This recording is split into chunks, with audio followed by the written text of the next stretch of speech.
Os principais nomes do cenário político passam por aqui. Café com Política. Hoje recebendo mais uma convidada da nossa série de entrevistas com aqueles que foram mencionados na nossa pesquisa Data Tempo. Deputada federal Duda Salabert, do PDT, muito obrigado por estar conosco aqui na FM O Tempo. Obrigado pelo convite, é sempre um prazer estar aqui na conversa com vocês em Contagem, cidade que amo também e que foi criada aqui. Deputada, prazer ter a senhora aqui, viu?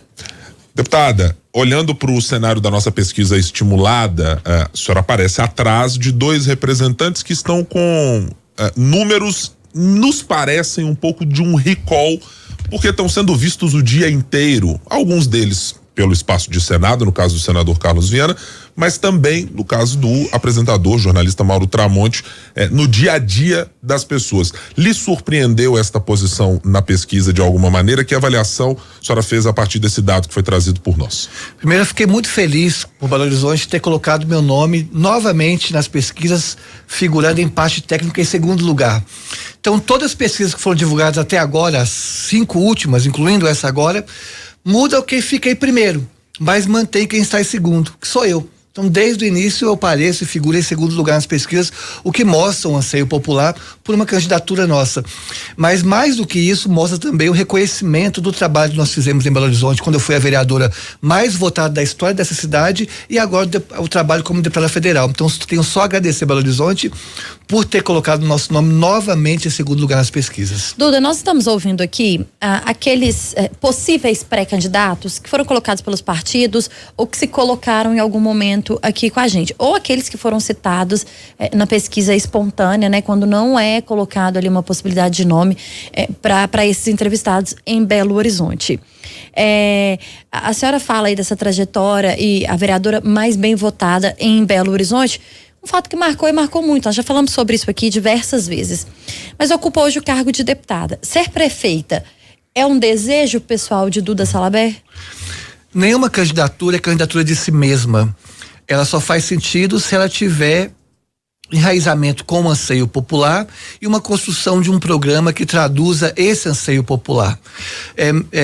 A minha preocupação hoje é com Brasília, com o Brasil, reconstruir o país num processo de combate às desigualdades que se alargaram no Brasil nos últimos anos. No entanto, as pesquisas têm colocado o nosso nome, como eu disse, desde do início do ano, sempre em segundo lugar, em parte técnico. Se esses números se mantiverem mais na frente, aí é uma obrigação minha dar um retorno a esse anseio popular e plasmar esse desejo num programa para a cidade e poder disputar essa cidade. Eu posso entender, portanto, deputada, que há uma vinculação clara entre, além do seu desejo de candidatura, de o quanto até o momento pré-eleitoral as pesquisas indicarem a sua viabilidade para essa disputa. Olha, eu vou ser muito honesta, disputar uma campanha eleitoral é sempre muito sofrida e dolorosa para mim no ponto de vista, inclusive, pessoal e familiar. Na última candidatura para deputada federal, eu fui, segundo o levantamento, a candidatura no Brasil que teve mais ameaças de morte. Eu tive que andar com carro blindado, votar com colete à prova de bala. A minha família teve que andar escoltada e eu também. Minha filha, para ir ao balé, por exemplo, teve que andar escoltada. Então, grupos neonazistas que invadiram aquela escola em São Paulo, no Suzano, e que tem relação com atentados às escolas aqui no Brasil e outras escolas no Brasil, tem me ameaçado constantemente. Eu não passo um mês sem receber uma ameaça de morte. E numa campanha eleitoral isso se potencializa. Então, do ponto de vista pessoal e familiar, não me é interessante disputar umas eleições. Mas se esse anseio popular se mantiver, o compromisso meu é com a cidade. Eu prefiro passar ali por 45 dias sofrendo violência política e sendo ameaçada do que passar 4 anos deixando a cidade entregue à mão de uma ultradireita que não tem um projeto de cidade, mas um projeto de poder exclusivamente. Então, para mim, há um debate muito maior do que uma questão pessoal, mas um interesse coletivo. Quando a senhora coloca ultradireita, imagino que esteja falando da possibilidade do deputado Bruno Engler ser candidato também, né? E talvez aí uma disputa direta entre vocês por todas as questões que a gente já sabe. Seria ele o seu maior concorrente hoje nessa possível disputa? Não, se fosse ele, seria muito fácil, porque o Bruno Engler é desqualificado do ponto de vista político, ele não tem um projeto educacional para a cidade, não tem um projeto sobre saúde única, eu nunca o vejo discutindo, por exemplo, mobilidade, questões estruturais da cidade, como combate à desigualdade social. Então, se fosse o Bruno Engler, ganharia dele facilmente.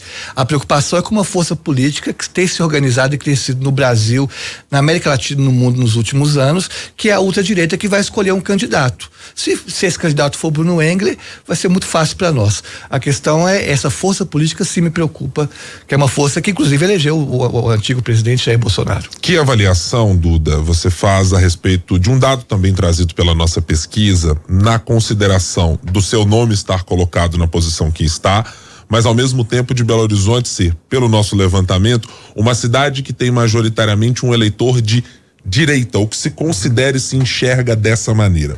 Isso é, primeiro, um desafio do ponto de vista de onde você está no espectro político, e segundo, é um dificultador para uma candidatura como a sua? Não. Vamos lembrar que eu fui a pessoa mais bem votada da história do parlamento de Belo Horizonte. O dobro do recorde anterior.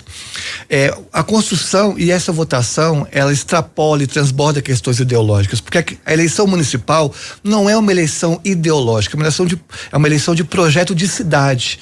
Então, nós somos eleitos em 2020 a pessoa mais bem votada do parlamento porque traduzimos o anseio popular para um debate sobre mobilidade urbana, sobre questões socioambientais. O debate que eu fiz em defesa da Serra do Curral, que hoje a Serra do Curral só não foi comida para as mineradoras, para aquele debate que nós fizemos, e a cidade reconhece isso, um debate do ponto de vista educacional. Sou professora há mais de 20 anos em Belo Horizonte, dei aula nas melhores escolas do país, nas melhores de Belo Horizonte.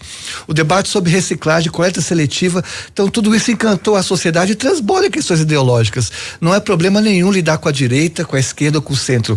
Eu defendo que nós mostramos a tese, o outro lado a antítese e escolhemos conjuntamente a síntese. Sou professor de literatura e aprendi a importância da palavra, do diálogo. A política é a arte de buscar consenso. Então não é problema nenhum conversar com espectros políticos que estão de outro lado. Pelo contrário, eles ajudam e contribuem para a construção de uma plataforma política para superar a crise que Belo Horizonte está. Além do anseio popular, tem também a questão partidária, é claro, né? Precisa ter um partido ou precisa ser o nome do partido para disputar uma eleição. Há algum tempo surgiu a ideia de que a senhora poderia disputar a prefeitura de Belo Horizonte pelo Partido dos Trabalhadores, o que foi negado em entrevista aqui por representantes do Partido dos Trabalhadores em conversas com a gente. Essa conversa evoluiu de alguma forma? Você disputa essa prefeitura pelo partido em que está hoje ou há uma mudança aí prevista? Eu estou vice-presidenta nacional do PDT, faço parte da executiva nacional e sou uma deputada federal pelo PDT e luto para que o partido de Leonel Brizola, Darcy Ribeiro, mineiro Darcy Ribeiro, se fortaleça cada vez mais do ponto de vista ideológico e de construção do trabalhismo como alternativa de superação da crise. Eu fui convidada por setores do PT para disputar as eleições em Belo Horizonte na época, e foi uma conversa, um convite, mas a minha inviável, porque eu estou no PDT, não está no contexto de janela partidária e também não tenho interesse de me desfiliar do partido. Pelo contrário, o objetivo nosso é de resgatar a figura de Leonel Brizola e Darcy Ribeiro para a política nacional. Mas o meu objetivo hoje, penso eu, é que nós temos que construir uma grande frente progressista em Belo Horizonte. Belo Horizonte é uma cidade historicamente progressista, basta ver os últimos prefeitos, Célio de Castro, Patrus Ananias, o próprio Alexandre Calil, dentre outros, que traduzem esse DNA da cidade, uma cidade de vanguarda, uma cidade cuja pessoa mais bem votada da história é uma travesti. Então é uma cidade progressista e a gente quer construir essa frente que extrapole questões partidárias e que traduza de fato um projeto para que a cidade possa avançar. Nós não tivemos, Duda, recentemente, nas últimas eleições, candidaturas exatamente deste campo progressista com um desempenho que seja muito animador para quem está nesse campo. Se você olhar as candidaturas do PT mais recentes, pelo menos das duas últimas eleições, não tiveram um êxito do ponto de vista eleitoral, como, por exemplo, o ex-ministro Nilmário Miranda. Essa é uma preocupação de não haver unidade neste campo ou de ter uma dificuldade adicional, ou seja, o recall do Belo Horizontino para essas candidaturas pro executivo, na sua avaliação, É boa, é ruim, tá esquecido? Em que momento está? Não, o Alexandre Calil não era um candidato ultraconservador, um candidato extremamente conservador. Mas não era exatamente um progressista. Era um candidato de centro, né?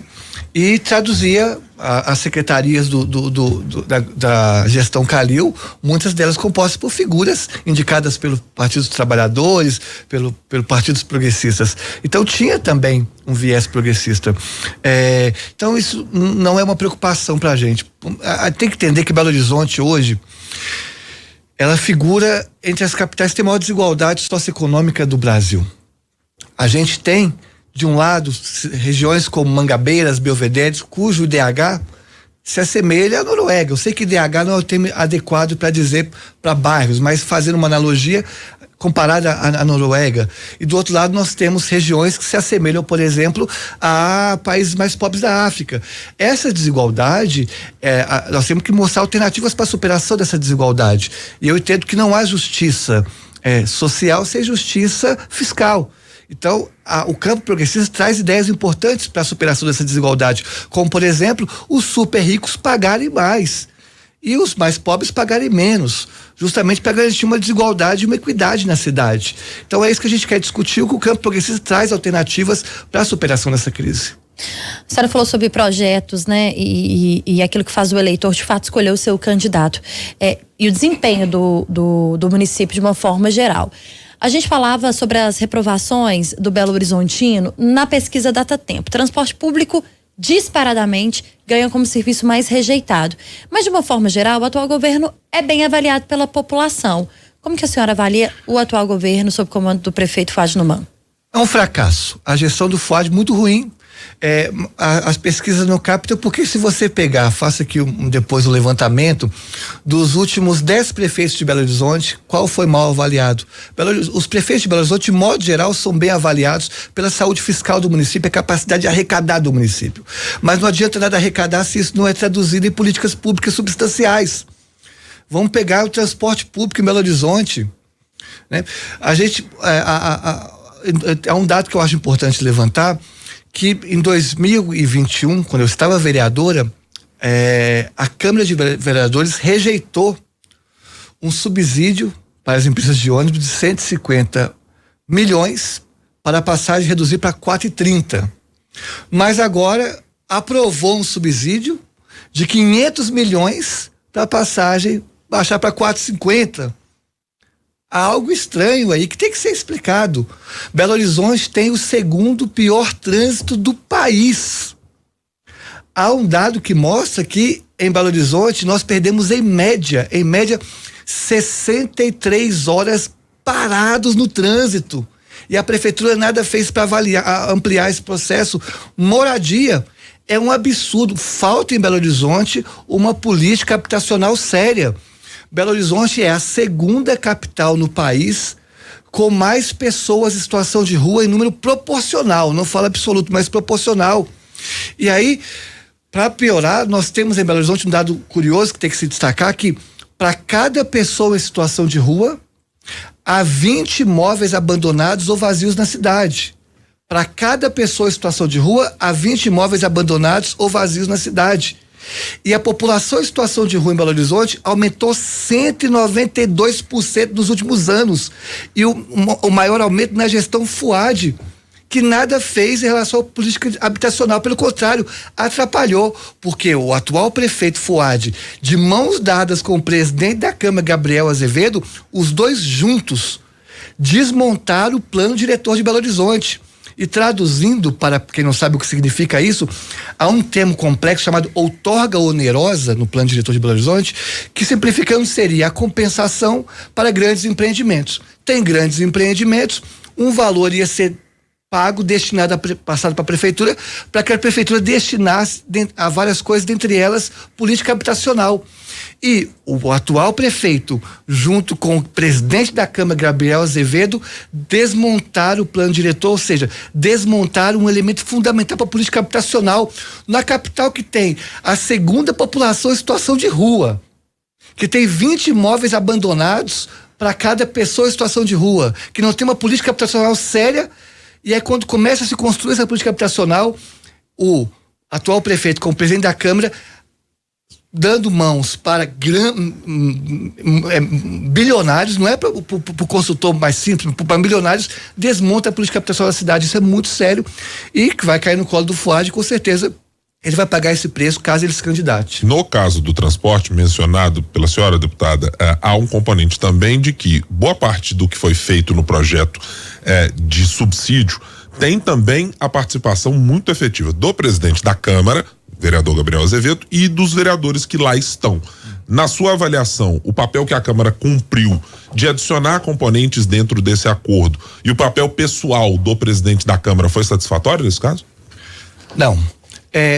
Não foi satisfatório porque, primeiro, não podemos jogar toda a responsabilidade do caos do transporte público na Câmara Municipal ou no prefeito. É um problema estrutural e estruturante das grandes capitais do mundo. É um problema global e por isso eu, enquanto deputada federal, estou junto aos ministérios construindo e articulando um sistema único de mobilidade urbana. Assim como nós temos o SUS, um sistema único de saúde, nós estamos construindo e pensando com os ministérios, com a gestão do atual presidente, um sistema único de mobilidade urbana para que o governo federal tenha uma incidência maior sobre os municípios em que o transporte público está colapsando. Isso é um ponto. Agora, a Câmara Municipal, o atual presidente, ele se vangloria de algumas questões que são vernizes. Puramente verniz, não é algo substancial. Como eu disse, primeiro tem que explicar esse dado. Em 2021, essa Câmara Municipal rejeita um subsídio de 150 milhões para reduzir a passagem para 4,30. Mas agora aprova um subsídio de 500 milhões, passando 500 milhões para os empresários de ônibus para passagem para 4,50. E segundo, teve uma CPI, acabou com a BH Trans, que eu fui contra, porque destruir a BH Trans colocou em risco vários trabalhadores em segurança jurídica, não melhorou o trânsito de Belo Horizonte, que é o segundo pior do Brasil. Então, assim, são projetos eleitoreiros populistas que é a cara do atual presidente da Câmara, que vai ser cassado. Duda, quando você cita a questão da CPI aí, que destrói a BH Trans nas suas palavras, e a senhora já cita a questão de ser uma medida populista, né? Pra gente explicar para o nosso ouvinte também, que chama a atenção do eleitor, ou de uma parte, pelo menos, do eleitor. Nesse momento, a gente ouve alguns deputados aqui, alguns vereadores, e todos falam que a CPI virou um instrumento que perdeu sentido na Câmara Municipal. A avaliação que você faz do atual presidente da casa, que deve se candidatar à Prefeitura de Belo Horizonte, atualmente está sem partido, mas busca isso, e não nega também aqui com a gente, é de que toma medidas mais populistas ou que de fato consegue pensar a cidade e que poderia apresentar projetos para a cidade até nessa disputa em 2024? Então, primeiro, o atual presidente da Câmara, Gabriel Azevedo, ele não é pré-candidato a nada porque abriu-se um processo de cassação contra ele, 24 votos, possivelmente ele vai ser cassado, tudo tem apontado para uma cassação dele. Os bastidores já mostram que há voto suficiente para cassação, mas não é questão do voto principal. A questão é que há motivos suficientes para cassá-lo. Então, possivelmente não deve se candidatar.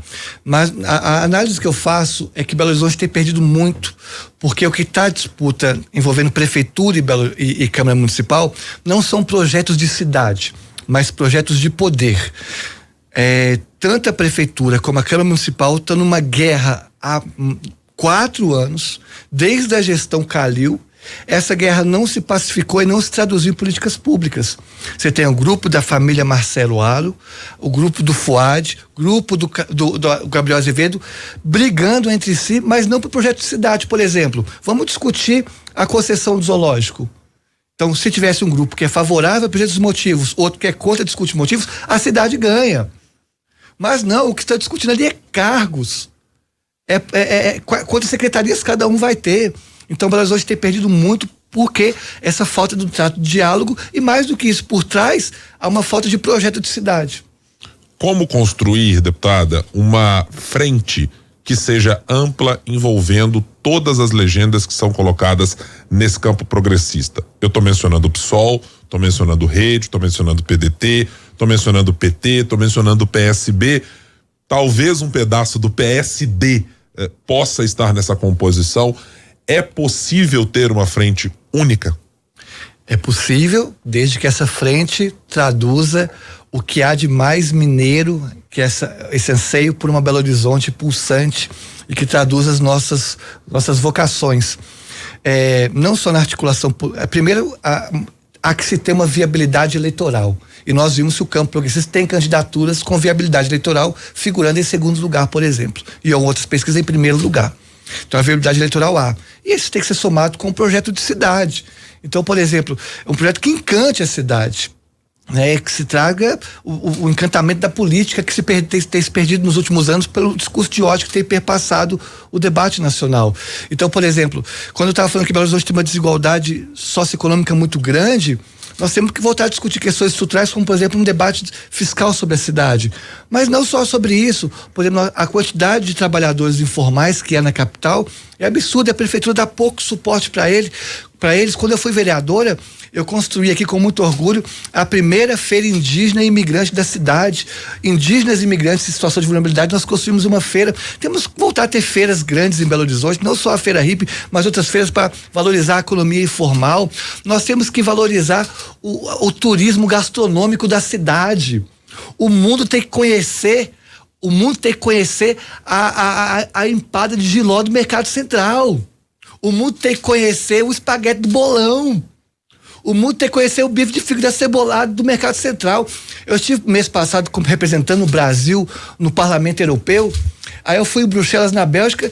Aí todo mundo foi uma convulsão para que eu pudesse comprar chocolate belga e trazer para cá. E aí eu vi várias galerias com chocolate belga, turistas comprando chocolate, ok, mas Belo Horizonte tem um potencial gastronômico absurdo para fazer um turismo como tal e não faz, por preguiça de pensar a cidade. E não é só preguiça de pensar a cidade, é porque é um projeto somente de poder. Qual que é o projeto do FUAD para melhorar a educação do Brasil? Ou a educação de Belo Horizonte? Qual que é o projeto do FUAD para moradia? Qual que é o projeto do FUAD para arborizar essa cidade, voltar a ser uma cidade de jardim? Eu fui eleita sem imprimir um santinho, sem imprimir um papel. Fiz uma campanha lixo zero como vereador e como deputada federal, me tornando a deputada federal mais votada da história desse estado, sem imprimir um santinho. Prometi que cada voto que tivesse seria uma árvore que plantaria. Dupliquei, quando era vereadora, a quantidade de árvores plantadas nessa cidade, porque plantar árvore é plantar água, porque cada árvore projeta em média na atmosfera 500 litros de água. E ainda enriquece o bairro, porque acaba valorizando aquele bairro que não quer morar no bairro arborizado. Sabe, discutir saúde única, discutir, por exemplo, políticas voltadas para a questão animal, por exemplo, venda de animais no Mercado Central. O Mercado Central é um cartão postal da cidade. E nós sempre discutimos a proibição de venda de animais em mercados onde consome-se comida. Porque nós estamos discutindo aqui o conceito de saúde única, entendendo que investir na saúde animal é investir na saúde humana e na saúde ambiental, porque essas saúdes andam juntas. Então, para terminar, desculpa ter levantado um pouco o tom, mas tem que voltar a pensar grande, pensar a cidade que a gente sonha, e não a política pequena do dia a dia ou populista, como alguns outros fazem. Nós estamos conversando com a deputada federal Duda Salabert. No Café com Política. No Café com Política. Hora do bate-pronto. Aquele momento que a senhora já conhece, deputada, de respostas e perguntas rápidas. O principal problema de Belo Horizonte hoje? A desigualdade social. A sua relação com o governo federal, se eleita prefeita de BH, vai ser de? Trazer recursos para a cidade voltar a crescer. O principal concorrente de Duda Salabert em 2024, caso dispute a prefeitura. O preconceito que há na cidade, que se supera através de uma educação de qualidade. Nós conversamos com a deputada federal e possível pré-candidata à prefeitura de Belo Horizonte, Duda Salabert, do PDT. Deputada, volte sempre aqui, viu? Sempre bom falar com a senhora. Obrigada, e sou fã de vocês. A gente agradece, claro, e volte em outras oportunidades, deputada. Os principais nomes do cenário político passam por aqui. Café com Política.